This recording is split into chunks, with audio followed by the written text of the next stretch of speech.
About what I'm saying. That's one thing I hate. I hate when somebody just like want to take you for a fool because you're a woman. I hate when somebody is not honest. I told you before I slept yesterday. You said that car was not ready. To be very honest, I feel the pain of this woman. I won't deny about that. I felt the pain of this woman. I don't know whether it is Toyota Jeep or Lexus Jeep, because the design I see in front, the picture she showed us, the original picture, how the car was before it had accidents, actually is, it suggests either Lexus product or Toyota product, any one of the two. Like whether Lexus or Toyota, both of them are Toyota products. What happened to this woman is what happened to a lot of rich people. This vehicle, I'm sure, is no less than 50 million. But look at the mechanic, this haggard mechanic, what he has done to it. Just watch the video of this woman, and I'll come back. Guys, my heart is heavy. See how mechanic ruined my car. I just tell him to take the car for a minor fix. Apparently, he's been driving the car everywhere. He's been driving the car. The car has been ready. He took it on Friday. This was how my car was when he took it on Friday. And I got a call this morning that he crashed it. What speed were you on? What were you driving? What speed were you? You were on what? I've driven this car for how long? Mr. Dami, how are you coming to the motor? For how long? What speed were you on to have crashed the car like that? I want to, sorry, I want to understand though. You said that the car was already. Was not ready in 9:30. This morning, Now she's crying. Can you see her weeping? If the husband bought it or she's the one that bought it for herself, can they ever resuscitate and bring back this damaged vehicle to the way it was before? I have always said this to people who have money. Please, can you borrow sense? There are points I always share. Even in the school where I teach, I say to my students, and they go home and tell your parents the following things. For the safety of your car, if you must take your vehicle to any mechanic, take note of the following things. One, most mechanics are demonic, they are satanic, and they are fraudsters. They are already hardened criminals, just that they are hiding under mechanic as their own hideout. Legitimate business to carry illegitimate acts. Take, for instance, one of the things I keep telling people is this: whenever you take your vehicle to mechanics, stay there, let them finish it.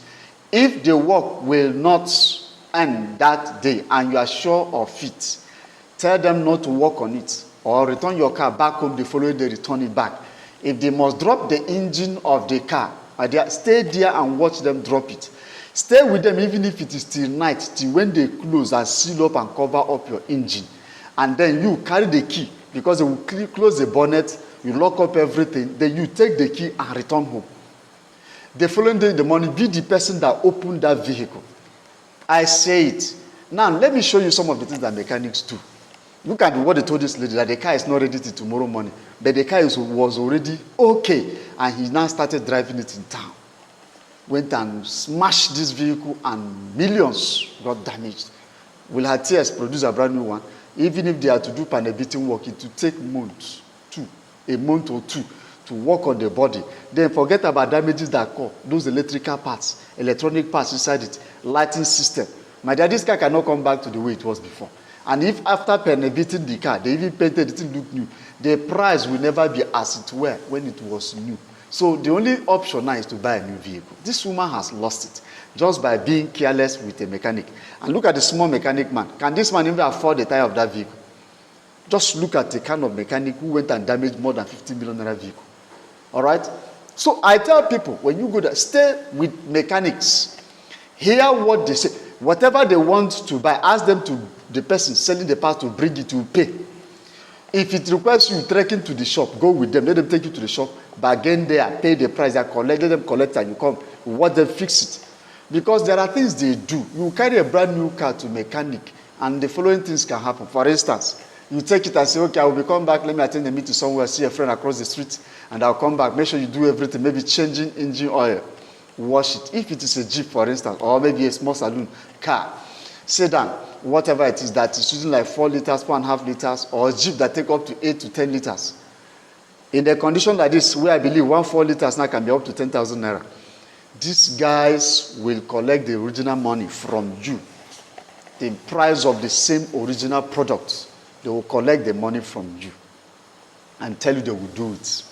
Then you, as gullible as you are, because you trust them, you want to go and see a friend, or you want to attend a meeting, or something like that. One thing you think is important will take you away. And then you will go hoping that before you come back, they have done the work. See what they do.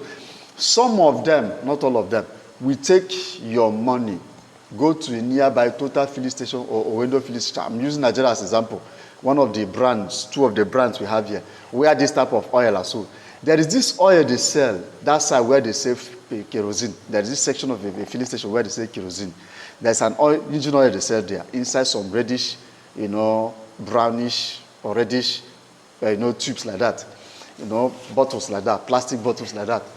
Those ones, yes, they are good engine oil, but not to the grade of your engine. They are, in terms of grade, they are lower grade. They are prepared to be generally used for general purpose, not for engines. So if your car is using 40, maybe 40 or maybe E40 or whatever, the SW, there's this sign numbers they write on the body of the engine oil, for instance. This guy will go and buy this one, they sell at the filling station there. And each of the liter there can be maybe 2,000 naira or 2,500 now. When actually, so when they were 2,000 naira, maybe 1,500 or so, something like that. Let me just say 1,500. And they buy 1 liter, 1,500. And you are buying 4 liters, 4 liters, making it 8. No, you do the maths. If it is 1,500, they buy 4 liters. How much is gone? You see, 6,000 naira is gone for 4 liters. So they remain, out of 10,000 you give them for a brand new one, they will keep 4,000 naira for their pockets. That will happen to the second gallon they will buy also. So out of your 20,000 naira that you gave them, these guys are already pocketing 8,000 naira from your money. Then they will come with this lower grade engine oil. Open your engine and pour it inside. And when you come, they will put that tester, bring it out and show you. You see the thing drop, it is still new because it has similar thickness like the other one. Forgetting that engines are sensitive to different kinds of engine oil. Then when you have finished, pay them, finish, and you come and pay them for workmanship, they'll top it up, you enter your vehicle. As your car starts going, it will start generating some problem, noise and cracks after a week or two inside. And you wonder where these crashes are coming from. That is how I saw one Jeep catch fire somewhere here in Abuja, in a place called, Gens Village. There's this roundabout there. Before you know it, because it used to have traffic there, static, very tough traffic there, this Jeep was in the midst of other cars. Wow, before you know it, the thing blew up. Only for us to trace. The only thing the mechanic did, instead of buying a brand new gasket, he went and bought paper, cut it, and then pressed it. And the next thing was what? Fire catches up the whole engine. And a whole Jeep burned to ashes. Thank God there are people that have fire extinguishers. They were able to fire, but before they quench the fire, damages have been done. Okay? Please, let not what happened to this woman happen to you again. You that is listening to me, be careful with how you play around with mechanics. I have not talked about the one they remove brand new parts in your car. Take one that seems to still be workable, but is an expired one or used one, and replace it. You touch your key, the car answers, you think it's okay, but they have removed some vital new product. Once you are gone, another person comes with a dead car, they will sell this new one at the original price in the market price. Remember that follow-come can never be the same thing as what motor parts in the market. They can never be the same thing. Their materials are never the same thing. So please borrow sense from this lesson, this particular woman's experience, and prevent further happening of these things. Thank you for listening. Please follow this page, like it, share it if you find it very much rewarding and rich inside it. Let another person to hear this, and I think it is going to be a blessing to all of us. God bless you.